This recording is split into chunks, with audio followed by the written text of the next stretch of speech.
Jeff Bezos, Warren Buffett, Bill Gates और mark Zuckerberg. ये कुछ ऐसे नाम हैं जो कि दुनिया के टॉप 10 बिलियनर्स की लिस्ट में आते हैं। इन्होंने ऐसा क्या किया जो इनके पास आज की डेट में इतना सारा पैसा है? क्या वो लकी थे? क्या उनके पास ये सब पहले से था? नहीं, they made themselves a billionaire. Mark Zuckerberg, net $100 billion. Bill Gates, net $115 billion. Warren Buffett, $188 billion. Jeff Bezos, $155 billion. And Elon Musk, $218 billion. और जिन्हें नहीं पता तो मैं बता दूं कि $1 billion is equal to 8,000 crore in Indian rupees. जी हाँ, 8,000 करोड़।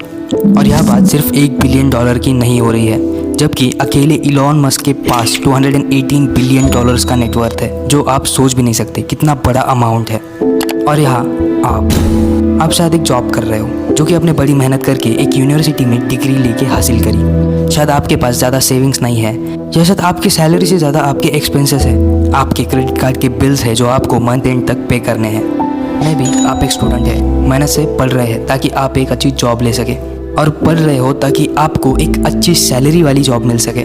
शायद आपके पास कोई सेविंग्स ही नहीं है, सर पर स्टूडेंट लोन है जो आपको बाद में चुकाना भी है। वेल्थ, गेटिंग रिच, ये बस एक नामुमकिन सा सपना लगता है। तो उन्होंने ये सब कैसे किया? आप खुद से पूछते हो उन मिलियनर्स और बिलियनर्स को देख के, स्पेशली उन लोगों को जो वहाँ बहुत ही यंग एज में पहुँच गए। आप खुद को कोसते हो, आप गुस्सा हो जाते हो। वो लकी थे, वो अमीरी में पैदा हुए थे, वो उस काम में अच्छे थे, या फिर वो स्मार्ट थे, और मैं अनलकी हूँ। वो सपने, जहाँ आपको अपनी ड्रीम हाउस खरीदना है, आपको आपकी फेवरेट स्पोर्ट्स कार लेनी है, आपको खुद का लग्जरी गैराज बनाना है, ट्रैवलिंग करनी है, पूरी दुनिया घूमनी है, ये सब बस एक सपना रह जाएगा और कुछ नहीं, बस एक सपना। कुछ ज़्यादा नहीं, कुछ कम नहीं। आप एक हार्श रियलाइजेशन में आ जाते हो, इट्स अ रिग्ड गेम। यह तब से एक धुंधली गेम है जब से आपके अंदर ये शुरू हुई और आप उस गेम की लूजिंग साइड में हैं। पर क्या होगा अगर मैं कहूँ आप गलत हो? क्या होगा अगर वहाँ पहुँचने के लिए एक रास्ता हो, एक्चुअल इक्वेशन टू वेल्थ? उस रास्ते के पीछे एक साइंस है कि पैसा काम कैसे करता है। क्या होगा अगर आप अपने मम्मी पापा का लोन चुका दो, या पूरी दुनिया घूमने के सपने को छोड़ना ना पड़े? शायद मेरे ऐसे कहने पर आपको झूठ लग रहा होगा, पर मैं प्रॉमिस करता हूँ कि मैं झूठा नहीं हूँ। और इस वीडियो के एंड तक आपको समझ आ जाएगा कि इस कॉइन की दूसरी साइड भी है जो आपसे छुपाई गई है, और वो दूसरी साइड वाला रास्ता बहुत हार्ड भी है। ये स्ट्रगल से भरा है, अप एंड डाउन से भरा पड़ा है। इस रास्ते पर चलने के लिए आपको स्कूल और सिस्टम्स के कुछ रूल्स को भूलना होगा, क्योंकि उन्होंने अभी तक आपको एक सीक्रेट नहीं बताया है। और मैं क्लियर कर दूं कि आप में से बहुत से लोग इस रोड के एंड तक नहीं पहुंचेंगे, लेकिन आप में से वो लोग जो इस रोड के एंड तक पहुंचते हैं, उन्हें उन पैसों से कहीं ज़्यादा कुछ मिलेगा जो आपने सोचा था कि उस रोड के एंड में आपको मिलेगा। Freedom of never having to worry about money. तो क्या आप मेरे साथ हैं?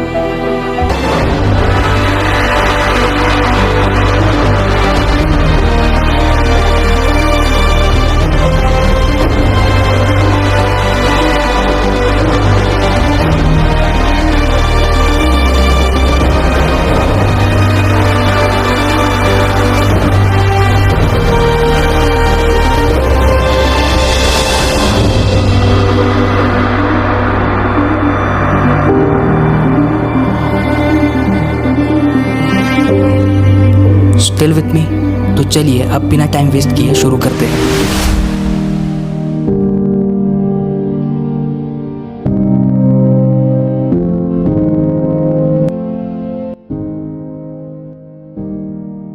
आप पैसों के बारे में सही में क्या सोचते हो?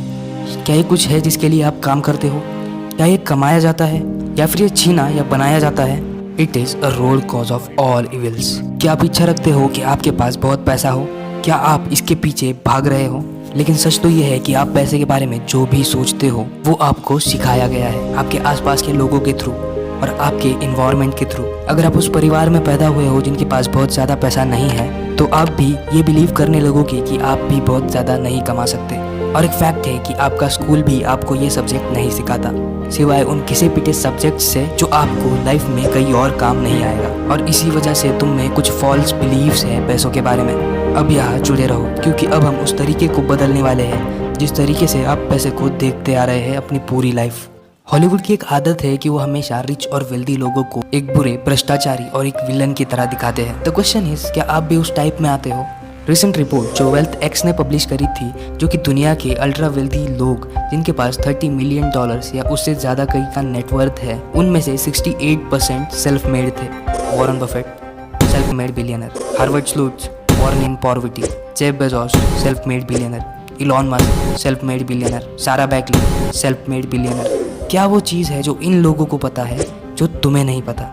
The truth is your equation is all wrong. यह एक 2 डायमेंशनल इक्वेशन है जो आपको बताया गया है। Money equals to salary earn from a job. Graduation होने के बाद आपको एक जॉब मिल जाएगी, ये आपके एजुकेशन का एक मेन पर्पस बन जाता है। तो आप पूछोगे कि इसमें गलत क्या है। सो आई एम गोना अज्यूम कि अगर आप ये वीडियो देख रहे हो तो आप भी बहुत सारा पैसा बनाना चाहते हो, वो भी कम से कम समय में। अगर ये आपका गोल है तो ये पैसे कमाने का इक्वेशन आपको कभी वहाँ नहीं पहुँचाएगा।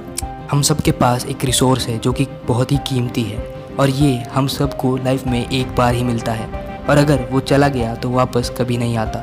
और वो रिसोर्स है टाइम। एक सर्टन जॉब से आप कितना पैसा कमाते हो वो डिपेंड करता है कि आप उसमें कितना टाइम लगा रहे हो।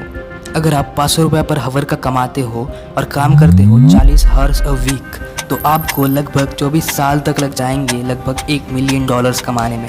पर वो हमने बस सपोज किया है बिना टैक्स और एक्सपेंसेस के, तो इसके लिए आपको 24 साल लग जाएंगे। और ये मत भूलो कि इन्फ्लेशन आपके $1 मिलियन की वैल्यू कम कर देगा उसकी एक्चुअल वैल्यू से। सच्चाई तो यह है कि उस 500 रुपये पर हावर वाली जॉब से आप बस तभी मिलियनर बन सकते हो जब आप बूढ़े हो जाओगे। कुछ करने के लिए आपके हाथ पैर ठीक से काम नहीं करेंगे। वो रिसोर्स जिसे हम टाइम कहते हैं वो आपके हाथ से निकल जाएगा। आप अपना सारा टाइम एक ऐसी जॉब से वेल्थ बनाने में लगा दोगे जो एंड में आपके ही काम नहीं आएगा और आप भी उसे एंजॉय नहीं कर पाओगे और ना ही वो पैसे आपके काम आएंगे। आप बस अपनी मंथ एंड की सैलरी के लिए अपनी लाइफ स्लेवरी में निकाल दोगे। तो फिर से खुद से ये पूछोगे कि कैसे वो लोग इतनी यंग एज में मिलियनर और बिलियनर बन गए। वो क्या चीज़ है जो उन्हें डिफरेंट बनाती है? And the truth is they have a better equation than you. उनके पास पैसे को लेकर एक अलग माइंडसेट है। They have a better way to understand money that you haven't quite grasped the earth.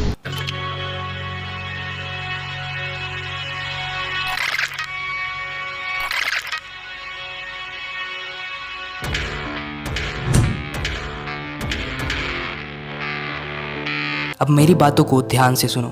Stop chasing money. इस कैपिटलिस्टिक सोसाइटी में खेल के रूल्स कुछ ऐसे हैं कि आपको उतना ही पे किया जाएगा जितनी आपकी वैल्यू है, और जो लोग आपकी वैल्यू समझते हैं they are the market, the consumer of the economy. The market is your family, your neighbours, your country, your people. लोग बोलते हैं कि फुटबॉल प्लेयर्स को हद से ज़्यादा पे किया जाता है, पर उन प्लेयर्स के लिए जिन्हें मिलियंस में पे किया जाता है, अगर फुटबॉल इंडस्ट्री की मार्केट उस फर्स्ट प्लेस में ही नहीं होती तो ये मार्केट हम लोगों ने ही बनाई है। फुटबॉल में इंटरेस्ट हम लोगों को ही है। लोग लाइव मैचेस देखने के लिए टिकट लेकर स्टेडियम पर पहुंच जाते हैं, जिसे इस स्पोर्ट्स को वो वैल्यू मिली है जो किसी अदर स्पोर्ट्स को नहीं है। और यही वजह है कि फुटबॉल प्लेयर्स को मिलियंस में पे किया जाता है, क्योंकि हमारा अटेंशन, इस मार्केट का अटेंशन उसकी तरफ है। This is not about how hard you work. एक सफाई करने वाला दिन भर पसीना बहा के मेहनत करता है, फिर भी उसे कम पैसे मिलते हैं कंपेयर टू एक अकाउंटेंट से जो कि आराम से बैठ कर काम करता है। ऐसा क्यों? क्योंकि मार्केट में एक अकाउंटेंट की वैल्यू बहुत है कंपेयर टू एक सफाई करने वाले को किसी से भी हम रिप्लेस कर सकते हैं। और इसीलिए मार्केट एक सफाई करने वाले को एक अकाउंटेंट से ज़्यादा कभी पे नहीं करता। पर फिर भी हमने इस बात को डिस्कस किया कि बहुत ज़्यादा पैसा कमाने के लिए एक जॉब लेना बिल्कुल भी सही ऑप्शन नहीं है। तो कैसे हम इस मार्केट में अपनी वैल्यू बढ़ा सकते हैं? उनके बारे में क्या जो इलॉन मस्क और जेफ बेजोस जैसे है, जो उन्होंने उनकी परसीव्ड वैल्यू इतनी हाई बना रखी है। इस वेल्थ ऑफ इक्वेशन की पहली स्टेप बहुत ही सिंपल है। If you want to make money, solve problems. अगर आप इस सिंपल से स्टेटमेंट को समझने की कोशिश करो तो आप ये रियलाइज करोगे कि कैसे पैसा इतनी बड़ी अमाउंट में एक ही इंसान के पास आ जाता है, बस अगर वो प्रॉब्लम को सॉल्व कर दे। अगर वो $1 मिलियन प्रॉब्लम है तो उसका सोल्यूशन आपको $1 मिलियन बना के देगा। अगर वो $1 बिलियन प्रॉब्लम है तो उसका सोल्यूशन आपको बिलियंस बना के देगा। उस प्रॉब्लम के बारे में सोचो जो एक साइट जैसे कि अमेज़ॉन सॉल्व करता है। किसी दुकान पर जाने का टेंशन, डिलीवरी के लिए हफ्तों रुकने का टेंशन और सस्ती प्राइजेस और भी बहुत कुछ। वो मेंशन करने की ज़रूरत नहीं है जो अमेज़ॉन की अदर कंपनीज और वो प्रॉब्लम्स जो वो सॉल्व करती है। जेफ बेजोस ने $1 बिलियन प्रॉब्लम को सॉल्व किया और उसका नतीजा उन्हें रिवॉर्ड भी वैसा ही मिला। अगर आप अभी तक पैसों के पीछे भाग रहे थे तो आप ये गलत कर रहे थे। ये सुनने में थोड़ा अजीब लगता है, पर अगर आपको पैसा चाहिए, वेल्थ चाहिए, तो आपको पैसों के पीछे नहीं भागना चाहिए, आपको प्रॉब्लम्स के पीछे भागना चाहिए। और मोर इम्पोर्टेंटली आपको उन प्रॉब्लम्स के सॉल्यूशंस के पीछे भागना चाहिए। और एक बार सॉल्यूशन ढूंढ लिया तो उसके आजू बाजू एक बिजनेस खड़ा कर दो। वेट, तो क्या इतना सिंपल है कि एक प्रॉब्लम सॉल्व कर दो और पैसा मिल जाएगा? तो मुझे दूसरा अमेज़ॉन बनाना चाहिए अमीर बनने के लिए, या फिर दूसरा फेसबुक, या फिर गूगल? तो आप पूछोगे तुम मजाक कर रहे हो, राइट? मुझे तो ठीक से कोड भी लिखना नहीं आता, मेरे पास तो पैसे भी नहीं है कि मैं कुछ शुरू करके उसे स्केल कर सकूं। रुक जाओ, अपनी चाहतों पर काबू रखो और सच के पुराने तरीकों पर ध्यान दो। प्रॉब्लम्स से शुरुआत करो। Always start with the problem. Listen the market around you. क्या लोग बोल रहे हैं कि उन्हें वो अच्छा नहीं लगता? क्या लोग बोल रहे हैं कि वो सोचते हैं कि वो चीज़ होनी चाहिए? क्या लोग बोल रहे हैं कि उन्हें वो चीज़ फ्रस्ट्रेट करती है? लोग क्या बोल रहे हैं कि अगर वो चीज़ होती तो कितना अच्छा होता? लोगों की क्या प्रॉब्लम है जो आप सॉल्व कर सकते हो? क्या इनमें से कोई प्रॉब्लम है जो आप सॉल्व कर सकते हो? और क्या ये प्रॉब्लम सॉल्व करना वर्थ इट है?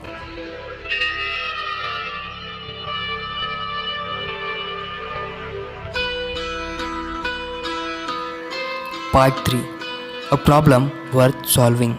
इस इक्वेशन का फाइनल स्टेप है कि प्रॉब्लम का एक ऐसा सोल्यूशन ढूंढो जो कि स्केलेबल हो। आपका सोल्यूशन काफ़ी लोगों तक पहुंचना चाहिए। एक रेस्टोरेंट स्टार्ट करोगे, वो स्केलेबल नहीं है। आपको लिमिटेड अमाउंट में कस्टमर्स मिलेंगे जो कि आपके एरिया में, आपके रेस्टोरेंट के आसपास रहेंगे। तो एक फ्रेंचाइजी स्टार्ट करोगे, हाँ, वो ज़्यादा स्केलेबल है। अगर आपका सॉल्यूशन एक सॉफ्टवेयर है, इसका मतलब एक बार वो सॉफ्टवेयर बनाने के बाद आप उसे इन्फिनिटली स्केल कर सकते हैं बिना प्रोडक्शन शिपिंग कॉस्ट की चिंता किए। Cause it all done virtually. Good luck finding infinity scale with a job, but be careful. क्या आपका सॉल्यूशन पैसा कमाने के लिए आपका टाइम मांगता है? तो सपोज आप एक योगा टीचर है जो हर घंटे के 500 रुपये चार्ज करता है। कॉन्ग्रेचुलेशंस, आपने बस अपने लिए एक दूसरी जॉब तैयार की है जिसे बिजनेस का नाम दे दिया, क्योंकि आप एक लिमिटेड अमाउंट ऑफ स्टूडेंट्स को ही सिखा पाएंगे जितने शायद बस आपके योगा क्लास में फिट होंगे। And therefore your income is time bounded. पर वही अगर आपने अपने योगा सेशन की वीडियो बनाकर यूट्यूब या फिर किसी अदर प्लेटफॉर्म पे अपलोड कर दी जो 24/7 किसी के लिए भी रेडी रहेगा, और उस वीडियो को बनाने में आपको बस वन टाइम एफर्ट ही लगा, नाउ दैट इज स्केलेबल। यहाँ ऑटोमेशन भी एक इम्पोर्टेंट रोल प्ले करता है। सिस्टम्स और प्रोसेसर्स आपके बिजनेस को ऐसे चलाएंगे जैसे एक स्मूथ मशीन, पर अगर आप इसे सही से इम्प्लीमेंट करेंगे तब। अगर आपके बिजनेस में कुछ चीज़ें आपको आउटसोर्स करनी पड़ती है, या फिर आपको किसी एम्प्लॉय को हायर करना पड़ जाता हो किसी स्पेसिफिक काम को करने के लिए जो आपके बिजनेस में ज़रूरी है, तो ज़रूर कीजिए। अपने आप को हर एक चीज़ करने के लिए मत फंसाओ। आप जितना समझेंगे कि ये काम मैं ही अच्छा कर सकता हूँ, तो भूलो मत वहाँ कोई लोग हैं जो उस काम को आपसे भी बेहतर कर सकते हैं। तो उनको जॉब पर रखने से आपका टाइम भी बचता है और आप ज़्यादा प्रोडक्टिवली काम भी कर पाओगे। अगर आपने एक बार अपना सोल्यूशन ढूंढ लिया तो आपका काम है ये देखना कि मार्केट में हर एक के पास आपका सोल्यूशन एक्सेसिबल हो। यह आपके ईगो के बारे में नहीं है और ना ही इसके बारे में है कि आपका पैशन क्या है। The market doesn't care about your passion. So अब आपके पास एक प्रॉफिटेबल बिजनेस है जो कि सही सिस्टम्स और प्रोसेसेस से चल रहा है। अब ये आगे बढ़ने और जो बोया है वो काटने का समय है।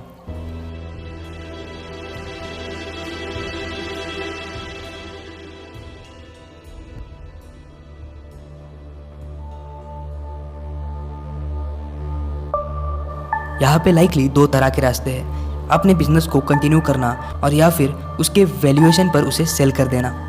ये एक इक्वेशन है। The moment when someone buys the solution, जिसके अराउंड बिजनेस बनाने में आपने सालों लगा दिए। यह है इंस्टाग्राम, जिसे फेसबुक ने $1 बिलियन में खरीदा। यह है पेपाल, जिसे ईबे को $1.5 बिलियन में बेचा गया, जिसके 165 मिलियन सीधा इलॉन मस्क के जेब में चले गए। और ऐसे अनगिनत कई लिक्विडेशंस है जो कि पूरी दुनिया भर में हो चुके हैं। और यहाँ वो सारे एफर्ट्स जो आपने एक कंपनी को बिल्ड करने में लगाए थे, आपकी कंपनी आपको उसका रिवॉर्ड देगी।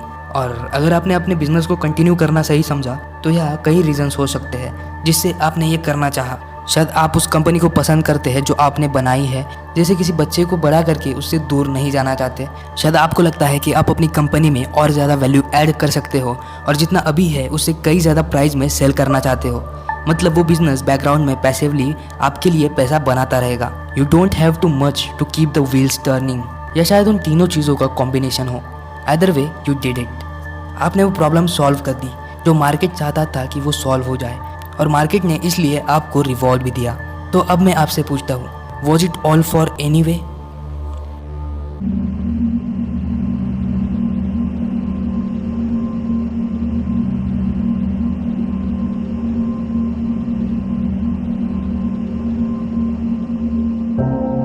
For most of you, it was never about money. Money is just a piece of paper, a number on a screen. इसकी वैल्यू बस इसलिए है क्योंकि हम बिलीव करते हैं कि इसकी वैल्यू है। शुरुआत से ही it was never about money. अपने लोन को क्लियर करना, अपनी ड्रीम कार लेना, पूरी दुनिया घूमना, कभी पैसों की चिंता ना करना। It's the freedom that you are looking for. आपकी डेस्टिनेशन मॉनेटरी रिलेटेड नहीं थी, ये एक फीलिंग थी, अ सेंसेशन, एक एबिलिटी वो करने की जो आपको करना है जब भी आप चाहो, बिना इस बात की चिंता किए कि क्या मैं इसे अफोर्ड कर सकता हूँ, क्या मैंने इस साल के पूरे हॉलीडेज यूज कर लिए, मैं अपना रेंट कैसे पे करूँगा, क्या मैं अपनी पेंशन लेने के एबल रहूँगा। वो कौन सा सपना है जो मुझे सेक्रीफाइस करना है, क्योंकि मैं उन्हें पूरा करने के लिए सेक्रीफाइस नहीं कर सकता। इस वीडियो में से सबसे इम्पोर्टेंट लेसन सिर्फ नेचर ऑफ मनी के बारे में नहीं था, ये एक वैल्यूएबल रिसोर्स के बारे में था जो हम कभी वापस नहीं ले सकते। The one resource will never able to redeem, time. आपकी लाइफ का चंक ऑफ टाइम आप जॉब को देते हो, प्रोबेबली जो ना ही वर्थ इट है। क्या आपकी लाइफ भी ऐसे ही सेटल्ड है, working, coming home, watching the TV, sleeping, working the next day and repeating the same cycle till you retire. आपने कितने घंटे अपनी ख्वाहिशें अधूरी रखी इस पैटर्न की वजह से, और परहैप्स आप इस रियलिटी से खुश हैं। शायद आपकी और कोई चॉइस है, पर फिर भी आप इस पैथ पर चल रहे हो, अपने राइट टाइम का वेट कर रहे हो। If that's the case, there is nothing to worry about. The most of you got from this video was a little entertainment and maybe a change in perspective. But there are these of you that understand the other side, those of you that have the desire that never need to worry about money again. और यही मुझे लगा कि मैं आपको ये चीज़ याद दिला दूँ। Stop chasing money, chase problems and find solutions to those problems. यही एक इक्वेशन है जिससे पैसा बनता है, और इसे फॉलो करने के बाद कभी फिर पैसों की चिंता करने की ज़रूरत नहीं पड़ेगी। तो इस प्रॉब्लम सॉल्विंग को अपनी लाइफ का स्ट्रगल बना लो। So does it mean you will be happy at the end of this road? Doesn't mean you are fulfilled. Only you can answer that question. But if your struggle is meaningful, then perhaps it worth pursuing.